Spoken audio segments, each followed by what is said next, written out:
दोस्तों आप सभी ने ओवरक्लॉकिंग के बारे में ज़रूर सुना होगा, फिर चाहे मोबाइल फ़ोन्स की बात करें, चाहे लैपटॉप्स की बात करें, चाहे डेस्कटॉप्स की बात करें, लेकिन अभी भी आपके मन में एक डाउट होगा कि ओवरक्लॉकिंग क्या है, कब कर सकते हैं, कब नहीं कर सकते हैं, कैसे काम करती है, मोबाइल फ़ोन्स में कैसे करते हैं, लैपटॉप्स में, कंप्यूटर्स में कैसे करते हैं, बेसिकली इसके पीछे फंडा क्या है। तो आज इस वीडियो में मैं आपसे यही सब बातें शेयर करने वाला हूँ। नमस्कार दोस्तों, मेरा नाम है गौरव, आप देख रहे हैं टेक्निकल गुरुजी। चलिए शुरू करते हैं।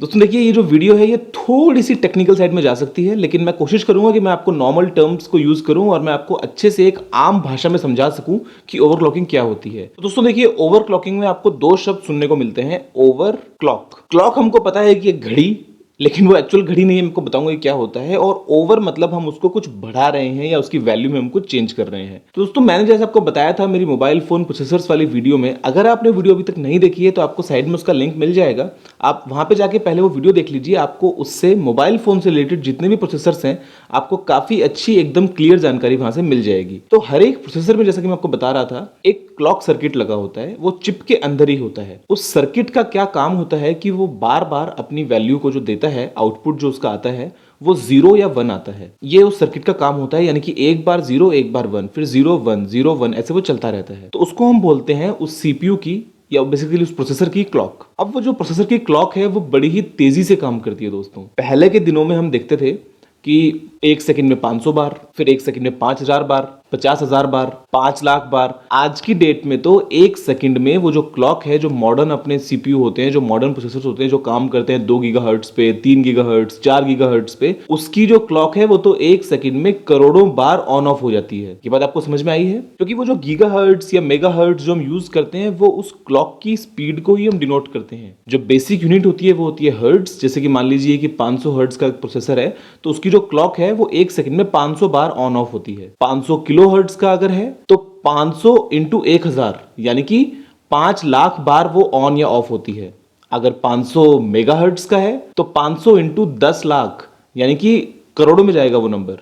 और अगर मैं बात करता हूं कि मान लीजिए आपका प्रोसेसर 2 गीगाहर्ट्ज का है या 3 गीगाहर्ट्ज का है, तो फिर तो आप स्क्रीन पे देख लीजिए कितनी जीरो आपको नजर आती है। तो उतनी बार ये जो क्लॉक है वो ऑन ऑफ होती है। अब दोस्तों उसके ऑन या ऑफ होने से क्या होता है, तो देखिए उस ऑन या ऑफ होने को हम बोलते हैं एक साइकिल, यानी कि एक बार ऑन या ऑफ होना, यानी कि एक साइकिल कंप्लीट हो गई है। अब उस एक साइकिल में वो जो प्रोसेसर है उस पर डिपेंड करता है, उसकी काबिलियत पे डिपेंड करता है कि वो कितने सारे काम कर सकता है, यानी कि कितने सारे इंस्ट्रक्शंस जो उसको मिलते हैं उनको पूरा कर सकता है। फॉर एग्जाम्पल, अगर एक लाइट का बल्ब लगाया है और हमारे पास में एक नॉर्मल स्विच है, हमने स्विच को अगर एक बार ऑन किया और एक बार ऑफ किया तो उससे क्या होगा, बल्ब एक बार जलेगा एक बार बुझ जाएगा, यानी कि हमने एक काम पूरा किया। अब वही स्विच तो एक ही है, लेकिन मैंने क्या किया, आगे मास्टर स्विचेस वगैरह लगाए हैं, काफी सारे अलग अलग अरेंजमेंट्स किए हैं और मैंने 10,000 बल्ब्स लगा दिए हैं। अब उस टाइम पे जब मैं स्विच को ऑफ करके ऑन करूंगा तो अलग अलग पैटर्न्स मेरे को देखने को मिलेंगे। कहीं पे बल्ब्स ऑन होंगे, कहीं पे ऑफ होंगे, कहीं पे डिजाइन चलेगा, कहीं पे ब्लिंक होंगे, कहीं पे लाइन बनेगी।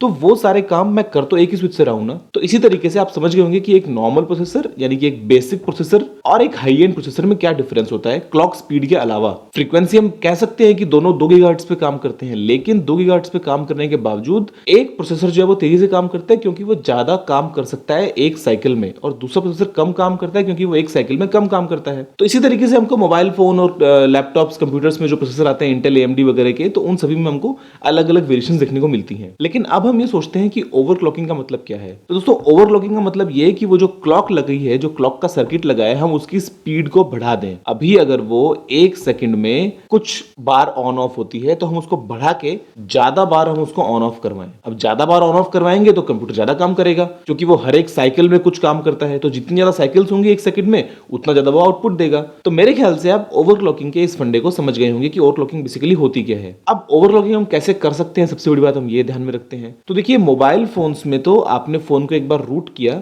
आईफोन में बेसिकली नहीं हो सकता है, विंडोज फोन में नहीं हो सकता है, मैं एंड्रॉइड की बात कर रहा हूं। आपने अपने फोन को रूट किया, रूट करने के बाद में बहुत सारे सॉफ्टवेयर प्ले स्टोर में अवेलेबल हैं जिनकी मदद से आप अपनी सीपीयू की फ्रीक्वेंसी को या जीपीयू की फ्रीक्वेंसी को भी, फ्रीक्वेंसी बेसिकली क्लॉक होती है, तो उसको आप कम या ज्यादा जो है वो कर सकते हैं। फॉर एग्जांपल, अगर आपका प्रोसेसर है 1.5 गीगाहर्ट्ज का, आपने रूट किया, आपने उसको 1.8 कर लिया, 1.7 कर लिया, 1.6 कर लिया, या फिर आप अगर चाहें तो आप उसको कम भी कर सकते हैं। आप उसको 1 पे ला सकते हैं, आप उसको 0.8 पे ला सकते हैं।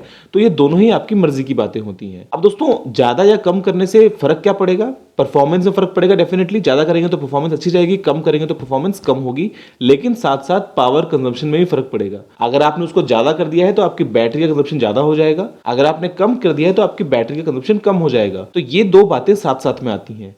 इसके अलावा हमको प्रोसेसर की हेल्थ का भी ध्यान रखना पड़ता है। आप ऐसा नहीं कर सकते कि एक प्रोसेसर जिसकी स्पीड है 1.5 गीगाहर्ट्ज, आपने उसको ओवरक्लॉक करके कर दिया 5 गीगाहर्ट्ज का, तो वो जल जाएगा। जो आपकी चिप है वो जल जाएगी, क्योंकि वो इतनी ज्यादा पावर कंज्यूम करेगी कि उसको हैंडल नहीं कर पाएगा। तो ओवरक्लॉकिंग की एक सेफ लिमिट होती है। आप धीरे धीरे 0.1 0.2 गीगाहर्ट्ज करके अगर बढ़ाते हैं तो आप देख सकते हैं कि हाँ, आपका फोन स्टेबली जो है एकदम स्टेबल है, एकदम आराम से काम कर रहा है, तो वो ठीक है इसका मतलब। इसी तरीके से कुछ कस्टम रॉम्स होती हैं जिसमें आपको अलग से किसी भी सॉफ्टवेयर की जरूरत नहीं पड़ती है। For example Cyanogen mod. तो साइनोजन मॉड में आपको सेटिंग्स में इनबिल्ट एक ऑप्शन मिलता है जिसकी मदद से आप अपने प्रोसेसर को ओवरक्लॉक या अंडरक्लॉक कर सकते हैं। आप उसमें अलग अलग मोड्स ट्राई कर सकते हैं, performance mode, battery saving mode वगैरह वगैरह। लेकिन कंप्यूटर्स में क्या होता है, अगर आपके पास में इंटेल की के सीरीज का प्रोसेसर है, के यानी कि आपका जो मॉडल नंबर है उसके आखिरी में अगर के लिखा है, और अगर आपके पास में एक ऐसा मदरबोर्ड है जो ओवरक्लॉकिंग को सपोर्ट करता है, तो आप बड़े ही आराम से ओवरक्लॉकिंग कर सकते हैं। आपको अपनी बायोस सेटिंग्स में जाना पड़ेगा, कुछ कुछ माइनर चेंजेस करने पड़ेंगे और आप ओवरक्लॉकिंग कर पाएंगे। लेकिन उसके अंदर भी वही सेम चीज है, अगर आप ओवरक्लॉकिंग करेंगे तो आपका पावर कंजम्पशन बढ़ेगा, प्रोसेसर गर्म होगा तो आपको एक अच्छा कूलिंग सिस्टम लेना पड़ेगा, या अगर आप अंडरलॉक करते हैं तो आपकी पावर सप्लाई जो है, जो पावर कंजम्पशन है बेसिकली, वो आपका कम हो जाएगा। लेकिन हम कंप्यूटर्स में तो कभी भी अंडरलॉकिंग करेंगे नहीं। हम मोबाइल फोन्स में कर सकते हैं क्योंकि हमको हो सकता है कई बार बैटरी बचानी होती है, लेकिन कंप्यूटर्स में तो हम अगर करते हैं तो ओवरक्लॉकिंग ही करते हैं, अंडरलॉक हम उसको कभी नहीं करते। और ओवरक्लॉकिंग करने के लिए आपको इंटेल का के सीरीज का प्रोसेसर होना जरूरी है, या फिर AMD के अंदर कुछ स्पेसिफिक सीरीज हैं जो ओवरक्लॉकिंग को सपोर्ट करती हैं, उनमें से कोई एक आपका प्रोसेसर होना चाहिए अलोंग विद एक मदरबोर्ड जो कि ओवरक्लॉकिंग को सपोर्ट करता है। दोस्तों, मुझे उम्मीद है कि ये वीडियो देख के आपको एक आइडिया लग गया होगा अच्छे से कि ओवरक्लॉकिंग क्या है, हम कैसे कर सकते हैं। देखो, फोन में तो रूट करना है, बड़ा ही सिंपल है। एक ऐप को डाउनलोड कर लो, बहुत सारी हैं, सेट CPU है, आप बस लिखिए सिंपल प्ले स्टोर में आके CPU ओवरक्लॉक, तो आपको बहुत बहुत सारी ऐप्स मिल जाएंगी। आप बस बटन दबाइए, बड़ा ही इजी मेन्यू है, आप बस चूज कीजिए कि कितना आपको चाहिए फ्रीक्वेंसी और आप बड़े आराम से ओवरक्लॉक कर सकते हैं। कंप्यूटर्स में आपके पास में स्पेसिफिक हार्डवेयर होना चाहिए ओवरक्लॉक करने के लिए, लेकिन एंड रिजल्ट आप समझ गए हैं कि आपको ओवरक्लॉकिंग से क्या फायदे हैं या क्या नुकसान है। नुकसान ये कि अगर आपने बेवकूफी दिखाई, अगर आपने ज्यादा ही लिमिट से बाहर कर गए, तो आपका फोन या कंप्यूटर जो है वो जल जाएगा, उसके अंदर आप कुछ और यूज नहीं कर पाएंगे। और अच्छी बात यह है कि अगर आपने तरीके से किया है तो आप थोड़ी सी पावर सप्लाई के बदले अपनी परफॉर्मेंस को काफी ज्यादा बढ़ा सकते हैं। दोस्तों, इसके अलावा एक और टर्म होती है जिसको हम बोलते हैं ओवर वोल्टिंग या अंडर वोल्टिंग। तो ये एक अलग चीज है, ये फ्रीक्वेंसी से रिलेटेड नहीं है। इसके अंदर हम जो CPU की वोल्टेज होती है हम उसको कम या ज्यादा करते हैं। तो ये मैं आपको एक और वीडियो में बताऊंगा कि ये कैसे काम करती है, इसके क्या फायदे क्या नुकसान है। अभी के लिए इस वीडियो में इतना ही है दोस्तों। मुझे उम्मीद है कि वीडियो आपको पसंद आया होगा। अगर आपका कोई भी सवाल या सुझाव हो ओवरक्लॉकिंग से रिलेटेड तो आप जरूर से नीचे कमेंट से पूछ सकते हैं। और अगर आपने टेक्निकल गुरुजी को अभी तक सब्सक्राइब नहीं किया है तो इस वीडियो को लाइक और शेयर करने के साथ साथ इस बटन पर क्लिक करके आप टेक्निकल गुरुजी चैनल को सब्सक्राइब भी कर लीजिए, क्योंकि मैं आपके लिए रोजाना इसी तरह की टेक वीडियोस लेके आता रहता हूं। अभी के लिए इतना ही। जय हिंद, वंदे मातरम।